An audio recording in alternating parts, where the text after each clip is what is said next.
தேவன் உங்களை எடுத்து பயன்படுத்த முடியும். ஆமேன். நீங்க ஏழ்மையான குடும்பத்துல பிறந்திருக்கலாம். ஏன்னா ஒரு கதை அழகா எனக்கு ஞாபகம் வருது. ரெய்னார்ட் பாங்கே எத்தனை பேருக்கு தெரியும்? ரெய்னார்ட் பாங்கே யாருக்குமே தெரியாதா? ரெய்னார்ட் பாங்கேன்றவர் ஒரு மிகப்பெரிய அமெரிக்கன் இவாஞ்சலிஸ்ட். இவரு ஒரு தடவை நைஜீரியாவுக்கு போயிருந்தப்போ இவரை ஒரு பெண்மணி சந்திக்கணும் ரொம்ப ஆசைப்பட்டாங்களாம். அவர் பாருங்க, ஒரு பெரிய பாஸ்டர், அவரை பார்க்கறதுக்கே முன்னாடியே அப்பாயின்மெண்ட் வாங்கி ரொம்ப கஷ்டப்படணும். ஏன்னா அவர் போற இடங்கள்ல கூட்ட நெரிசல் பயங்கரமா ஆயிரும். அப்போ நிறைய பேர் அந்த ரெய்னார்ட் பாங்கே பார்க்க முடியாது அப்படின்னு சொல்லி இந்த லேடி என்ன பண்ணிருக்காங்க, ஓகே இன்னைக்கு பாஸ்டரை பார்க்க முடியாது போல அப்படின்னு சொல்லிட்டு கடைசி ரோல அவருடைய மீட்டிங்ல உட்கார்ந்து இருக்கும் போது பரிசுத்த ஆவியானவர் இந்த பிள்ளையோடைய வாழ்க்கையை தொடர்றார். அந்த லேடியோடைய குடும்பம் ஒரு மாதிரியான குடும்பம். அவங்க பயங்கர ப்ராஸ்டியூஷன்ல இருந்து ஆண்டவர் அவங்களை விடுவிச்சு அந்த சபை கொண்டு வர ரொம்ப ஏழ்மையான குடும்பம். அவங்க சரீரத்தை விற்றால் ஒழிய அவங்களுக்கு வேற வழி இல்லாத நிலைமையில அவங்க தேவனை தெரிந்து கொண்டு அந்த கிறிஸ்துவின் அன்புக்குள்ளாக வராங்க. அப்ப அவங்களுக்கு என்ன ஆசைனா, என்னைக்காச்சும் ஆண்டவர் என்னை உலகம் முழுவதும் எடுத்து பயன்படுத்த வேண்டும். அன்னைக்கு கடைசி வரைக்கும் அந்த அம்மா இருந்து பாக்குறாங்க, ரெய்னார்ட் பாங்கேவை சந்திக்க முடியல. அதனால அவங்க அந்த அம்மா போயிடுறாங்க. பல வருஷங்கள் கழித்து நார்வேல ரெய்னார்ட் பாங்கே அவருடைய கான்ஃபரன்ஸ் ஒன்று நடக்குது. அதற்கு $2000 கட்டணுமா? எத்தனை டாலர்? $2000. அந்த $2000 பணத்துக்கு அவங்க எப்படி போவாங்கன்னு தெரியாது. அவங்க என்ன பண்றாங்க, அவங்க கவர்மெண்ட் கிட்ட போய் ஒரு EMI கார்டு எடுக்கிறாங்க, ஃபேமிலி கார்டு. அந்த ஃபேமிலி கார்டுல இருக்க மொத்த லோன், அவங்களுக்கு கொடுக்கப்பட்ட லோனே இந்த $2000 தான். எத்தனையோ வருஷங்களுக்கு. அவங்க வீட்டில் சொல்றாங்க, அம்மா இந்த நான் கடனை எப்படியாச்சும் எடுத்துட்டு நான் ரெய்னார்ட் பாங்கே போய் பார்க்கணும். அவர் கிட்ட இருக்க அபிஷேகம் எனக்கு வரணும், பரிசுத்த ஆவியானவர் அவர் மூலமா என்னை தொடணும், ஆண்டவர் என்னை எடுத்து பயன்படுத்தணும். அதுதான் அந்த லேடியோட ஒரே ஒரு ஆசை.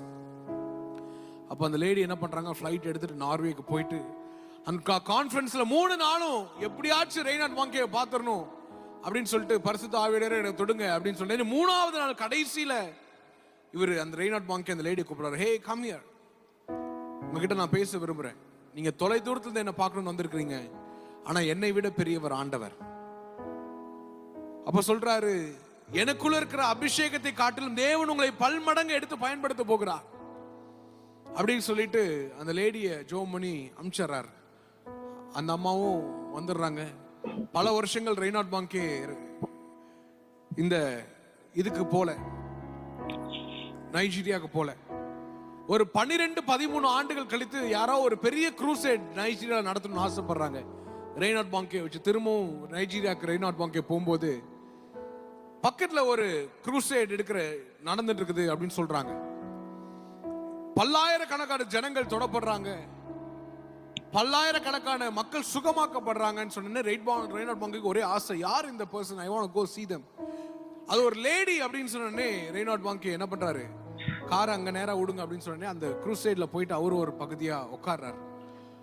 அவருக்கு நல்லா தெரிஞ்சது, 12 வருஷங்களுக்கு முன்னாடி எந்த பிள்ளைய தலையில கை வச்சு ஆசீர்வதித்தாரோ அதே பிள்ளை அங்க பல லட்சம் மக்களுக்காக அவ ஜெபம் பண்ணி கொண்டிருக்கிறா. தேவன் உங்களை எடுத்து பயன்படுத்த வேண்டும் என்று நினைக்கும் போது அதை ஒரு மனுஷனாலும் தடுக்க முடியாது. நீங்கள் வைத்திருக்கிற கனவுகள், ஆசைகளை காட்டிலும் தேவன் உங்களுக்கு அதிகமான அவருடைய நன்மையும் கிருபையும் உங்களை வாழ்நாள் முழுவதும் தொடரும்படியான திட்டங்களையும் ஆசைகளையும் அவர் வைத்திருக்கிறார். ஆமென். கனவாய் விளங்கும் ஏக்கம் அனைத்தும் நிஜமாகும் ஓர் நாள் வருமே.